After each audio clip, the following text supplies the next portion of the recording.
Journalist हैं जिनसे हम बातचीत करेंगे और जानने की कोशिश करेंगे कि 2024 के सियासी समीकरणों के बीच पक्ष और विपक्ष के आरोप और प्रत्यारोप में से कौन से मुद्दे जनता के जहन में वोट देते समय हावी रहेंगे। इसके साथ ही हम यह भी समझने की कोशिश करेंगे कि किस तरीके से बीजेपी और इंडिया अलायंस एक दूसरे को सियासी तौर पर घेरने की रणनीति बनाने में सफल दिख रही है या विफल होती नजर आ रही है।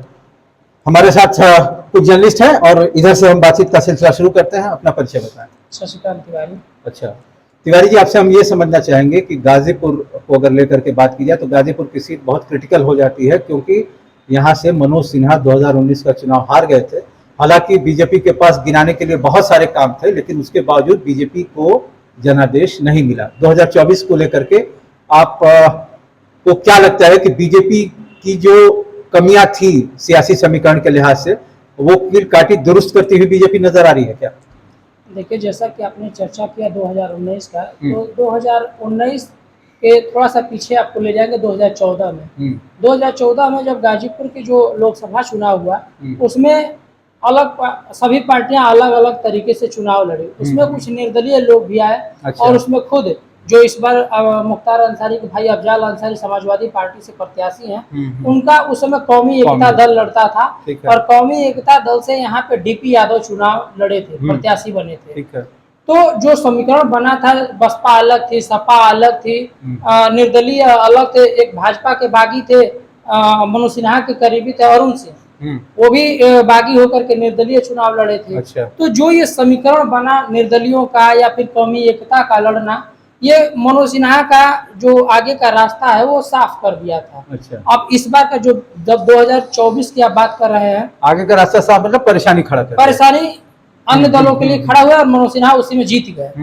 2019 में क्या हुआ? 2019 में ये हुआ कि सभी पार्टियां एक साथ हो गई। सपा, बसपा, कांग्रेस, सभी दलों को यदि मिलाकर देखा जाए तो जातीय समीकरण इन जिस विकास की आप बात कर रहे हैं उस पर भारी पड़ गया। अब 2024 है। 2024 में ये माना जा रहा है कि इस बार भी समाजवादी पार्टी अलग लड़ रही है, भाजपा अलग लड़ रही है और बसपा अलग लड़ रही है। तो जो त्रिकोणीय मुकाबला की जो चर्चा हो रही है, उसमें सबसे बड़ी बात यह आती है कि हम लोग दो चीजों पे बड़ी चर्चा कर रहे हैं। दो चीजों में यह है कि एक तरफ विकास की बात हो रही है और एक तरफ जातिवाद की बात हो रही है। अच्छा। तो गाजीपुर में 2019 में भी देखेंगे तो जातिवाद ही भारी था। 2014 में भी जाएंगे तो जातिवाद के आधार पर डीपी यादव चुनाव लड़े थे और यादवों का वोट काट दिए थे, तकरीबन 60,000 वोट काटे थे। तो उसमें यादव मतदाता बट गया था, उसमें मनोज सिन्हा जीत गए।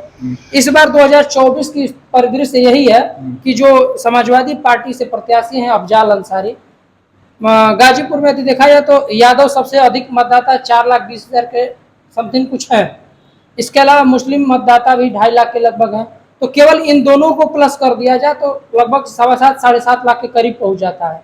और जीत हार के लिए निर्णायक भूमिका में 4.5 से 5.25 लाख एक प्रत्याशी को चाहिए।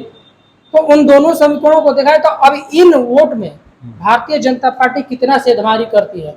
लेकिन एक भाजपा के पास ये भी प्लस है कि सवर्ण है, इसके साथ और तमाम जातियां हैं, जैसे बिंद हो गया, राजभर हो गया, इसके अलावा और तमाम ऐसी जातियां हैं जो भाजपा को उन वोटरों को जो यादव के चर्चा हो रही है और मुसलमान की चर्चा हो रही है, उन वोटरों के लेवल पे आके खड़ा हो जाता है। अच्छा। तो इस बार की जो लड़ाई में एक और फैक्टर साबित ये होगा कि बहुजन समाज पार्टी मैदान में है और जब बहुजन समाज पार्टी अपने वोटरों को अपने तरफ आकर्षित कर लेती है, तो जो मनोज सिन्हा के समय में 1.25 लाख अधिक वोट पा करके भी हारे थे और 1.25 लाख के अधिक से अफजाल अंसारी चुनाव जीते थे। तो जब इस बार का आप समीकरण देखेंगे तो इस बार ये नजर आ रहा है कि जो बहुजन का वोट था वो अलग हो गया, फिर जो राजभर साथ में थे वो अलग हो गया, बिंद बाहुल्य देखा जाए तो संगीता बलौन को अभी हाल ही में राज्यसभा सांसद बनाया गया।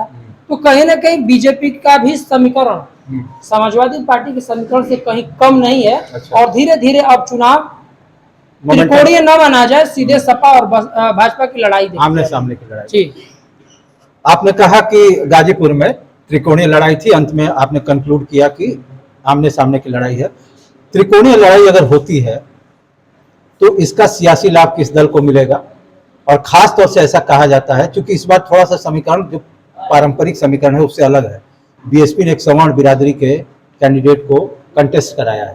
तो ऐसे में आप अगर त्रिकोणीय लड़ाई होता अगर देख रहे हैं तो सियासी लाभ किसको मिलता हुआ आप एसेस करें? यदि त्रिकोणीय लड़ाई होती है जी, तो बीजेपी को सीधे सीधे फायदा होगा। अच्छा, जी सवर्ण कैंडिडेट होने के बावजूद? हाँ, अच्छा, सवर्ण कैंडिडेट होने से कुछ लोग कुछ परसेंट वोट उनकी तरफ जा रहा है। ऐसा नहीं है कि सवर्ण होने से उनके पास वोट है। अच्छा जी, अगर बसपा का मतदाता बसपा पे चला जाता है तो निश्चित रूप से भाजपा को फायदा होगा। अच्छा जी, विकास के मुद्दे पर या जाति समीकरण पर गाजीपुर की आवाम या गाजीपुर की जनता 1 जून को किस आधार पर वोट करती है आपको दिख रही है? क्या प्रेडिक्शन है आपका? देखिए जाति समीकरण गाजीपुर में भारी है। यहाँ पर लोग जाति को ज्यादा महत्व दे रहे हैं, लेकिन ऐसी भी संख्या बहुत ज्यादा लोगों की है जो कि विकास को महत्व दे रहे हैं और विकास की बातें करते हैं। जी, अग्निवीर को लेकर के बार बार विपक्ष सत्तारूढ़ दल को घेरता हुआ नजर आ रहा है और गाजीपुर में पीएम ने भी अपने स्पीच में अग्निवीर की चर्चा प्रत्यक्ष रूप से तो नहीं की, लेकिन यहाँ की शौर्यता का जरूर बखान किया और गहमर गांव का जिक्र किया। अखिलेश यादव ने अग्निवीर की चर्चा की और गहमर गांव का उन्होंने भी जिक्र किया। इन दोनों चर्चाओं के बीच क्या गाजीपुर में वाकई अग्निवीर कोई सियासी मुद्दा बनता आपको दिख रहा है? देखिए सौभाग्य की बात ही कही जाए कि मैं गहमर गांव का ही निवासी हूँ। अच्छा, और मेरे गांव में हर घर में सैनिक हैं।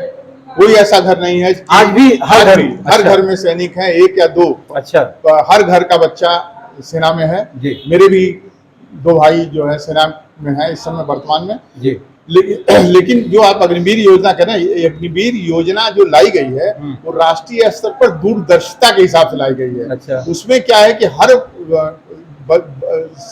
बच्चों को हथियारों की ट्रेनिंग देना, लोगों को उसमें रखना, लोगों को, तो ऐसी स्थिति में अग्निवीर योजना बहुत अच्छी है। ज्यादा से ज्यादा लोग अग्निवीर योजना के अंतर्गत बच्चे आते हैं, तो एक उम्र में एक अच्छा पैसा भी उनको गवर्नमेंट दे रही है और भी लाभ दे रही है। तो वो एक आप चूंकि गांव जाते होंगे तो वहां के जो रिटायर्ड आर्मी पर्सनल्स हैं या फिर जो बच्चे या जो युवा छुट्टियों पर आते होंगे उनसे बातचीत होती होगी, उनकी क्या राय है अग्निवीर योजना को लेकर? देखिए अग्निवीर योजना के विषय में चर्चा होती है। अग्निवीर योजना पर लोग अपना पक्ष रखते हुए कहते हैं कि भाई स्थायी नौकरी तो सबके मन में है कि एक हम सेना में भर्ती हुए तो 18 साल 20 साल नौकरी करके वापस आते हैं, लेकिन इस योजना में आने से ज्यादा लोगों को रोजगार मिलेगा, ज्यादा से ज्यादा लोग इसमें निपुण होंगे और आगे अपने, अगर उनको मर्यादा में रहने की शिक्षा मिल गई, संयम में रहने की शिक्षा मिल गई, तो निश्चित रूप से एक सफल नागरिक आगे कहीं ना कहीं चल के बन सकते हैं। इस पर भी बात होती है। एक तरफ इंडिया अलायंस है और दूसरी तरफ एनडीए अलायंस है, किसकी पॉलिटिकल फील्डिंग आपको मजबूत नजर आ रही है वर्तमान में? मुद्दों के हिसाब से अगर बात करें, मुद्दों के हिसाब से बात करें तो इंडिया अलायंस तो अपना जोर लगाई हुई है, लेकिन इंडिया ये अलायंस भारी है, एनडीए अलायंस भारी है। अच्छा, चलिए, आपका नाम साहब? आलोक त्रिपाठी। अच्छा त्रिपाठी जी, आपसे हम लोकसभा चुनाव के संदर्भ में समझने की कोशिश करने के क्रम में बातचीत कर रहे हैं। आपसे ये जानना चाहेंगे कि जैसा कि आपसे पहले के वक्ता ने बताया कि एनडीए अलायंस की फील्डिंग जो है वो ज़्यादा मजबूत दिख रही है, क्या आप इस बात से इत्तेफाक रखते हैं? और रखते हैं तो क्या आपको एनडीए गठबंधन की फील्डिंग में मजबूत पक्ष क्या नजर आ रहा है, और अगर नहीं रखते हैं तो इंडिया गठबंधन की तरफ से क्या आपको मजबूत बिंदु दिख रहा है? देखिए, इंडिया गठबंधन और एनडीए गठबंधन की अगर बात करें तो फील्डिंग किसकी मजबूत है, क्या है, तो सबसे पहले समझने की जरूरत है कि हम अक्सर देखते हैं कि जैसे ही चुनाव समाप्त होता है तो बीजेपी जो है उसी दिन से फिर अगले चुनाव की तैयारी करना शुरू कर देती है, यानी फील्डिंग सजाना शुरू कर देती है। संगठनात्मक स्तर पर मजबूत है। और निश्चित तौर से जो इंडिया गठबंधन है, इंडिया गठबंधन चुनावी माहौल आते हैं, चुनावी मौसम आते हैं, चुनावी बयार आते हैं, तो उस समय निकलते हैं, तो कहीं ना कहीं फील्डिंग सजाने में एनडीए गठबंधन जो है काफी मजबूत है। अच्छा, और रही बात जैसे कि अभी कल अखिलेश जी आए थे, अखिलेश जी ने, उन्होंने भी गहमर गांव और अग्निवीर की चर्चा की। नरेंद्र मोदी जी भी आए थे, प्रधानमंत्री देश के, उन्होंने भी जो है गहमर गांव की चर्चा की, 1 रैंक 1 पेंशन की बात की उन्होंने। तो सवाल यह है कि जिस तरीके से अखिलेश यादव ने कहा कि युवा जो है भ्रमित हैं और जो अग्निवीर योजना है सरकार की वो बिल्कुल नाकाफी है और आधी अधूरी नौकरी है।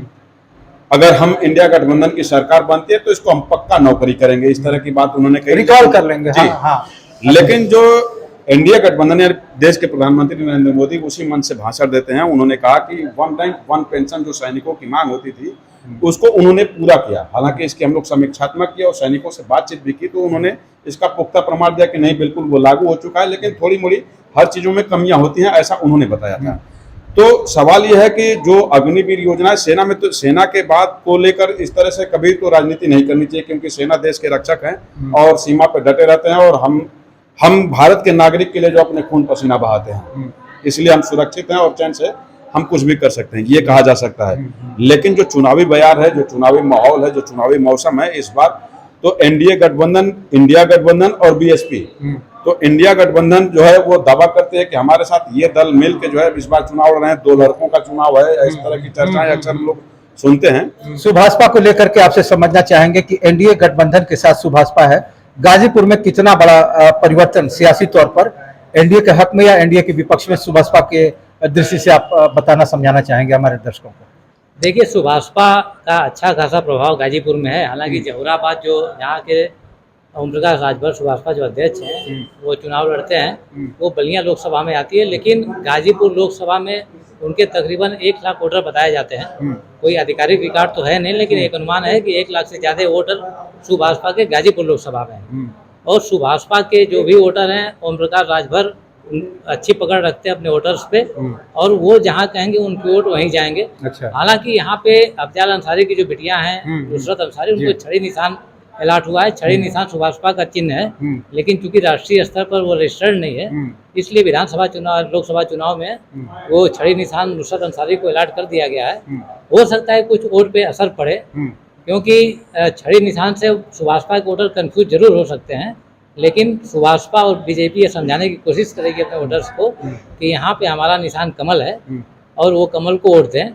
बाकी सुभाषपा का अच्छा खासा प्रभाव है और लोकसभा सीट पे वो अच्छा असर डालेगी, और बीजेपी को सुभाषपा गठबंधन का फायदा जरूर मिलेगा। ठीक होगा जी। आपका परिचय? मैं रविकांत पांडे, देखता हूँ। बातचीत का क्रम यहीं से शुरू करते हैं। सुभाषपा से जरा समीकरण को समझने की कोशिश करेंगे। 5 विधानसभा में से सुभाषपा, आपको क्या लगता है कि कितने वोट को जो है कि वोट बैंक है, या जो छड़ी का एक विवाद आया था छड़ी चुनाव चिन्ह को लेकर के, नुसरत अंसारी को मुक्त चुनाव चिन्ह की सूची में चूंकि छड़ी है लोकसभा चुनाव में, तो उनको छड़ी अलॉट हो गया है।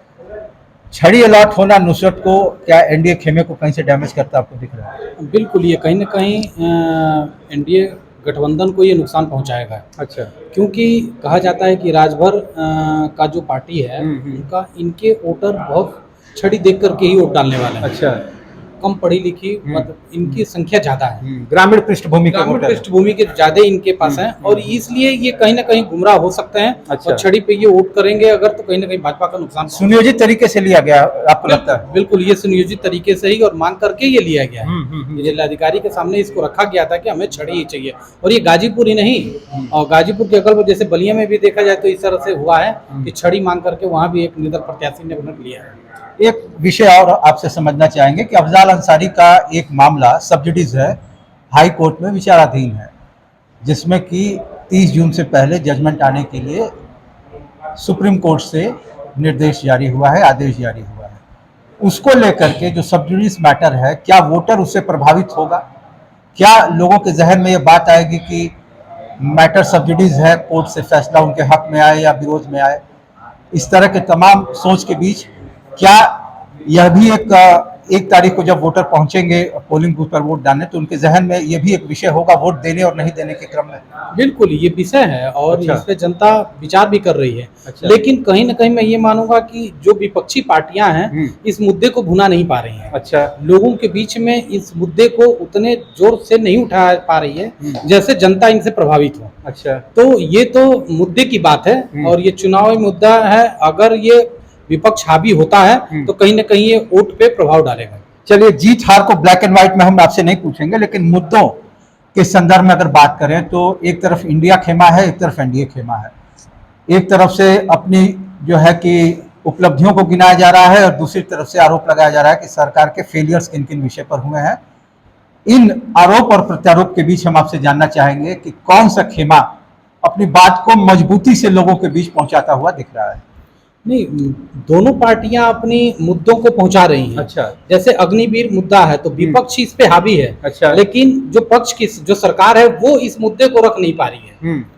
उसका माने काट इनके पास अभी उस तरह का नहीं है, अपना तर्क नहीं साझा कर तर्क साझा नहीं कर पा रही अच्छा। है। तो कहीं ना कहीं इसका उनका नुकसान है। लेकिन विपक्ष जो संविधान खतरे में होकर करने की ये जो बात कर रही है, इन मुद्दे को विपक्ष नहीं सही कर पा रही है।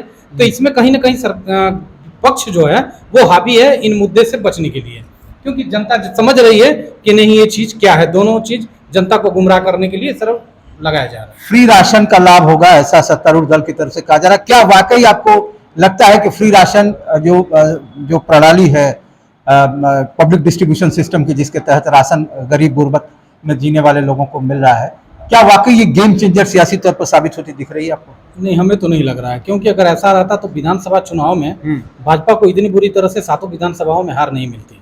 अच्छा। तो कहीं ना कहीं ये मुद्दा कहने के लिए तो है राशन का, लेकिन ये वोट में तब्दील नहीं हो पा रहा है। अच्छा। यहाँ का जो ये समीकरण है, हमें नहीं लग रहा है कि कहीं से ये फ्री राशन का मुद्दा वोट में तब्दील करा पा रहे हैं लोग। चलिए, बातचीत के लिए बहुत बहुत शुक्रिया जी, धन्यवाद। तो ये थे गाजीपुर के कुछ पत्रकार जिनसे हमने बातचीत की और 2024 के चुनाव के संदर्भ में सियासी समीकरणों को समझने की कोशिश की। Amitesh Kumar Singh, NBT online, Ghazipur.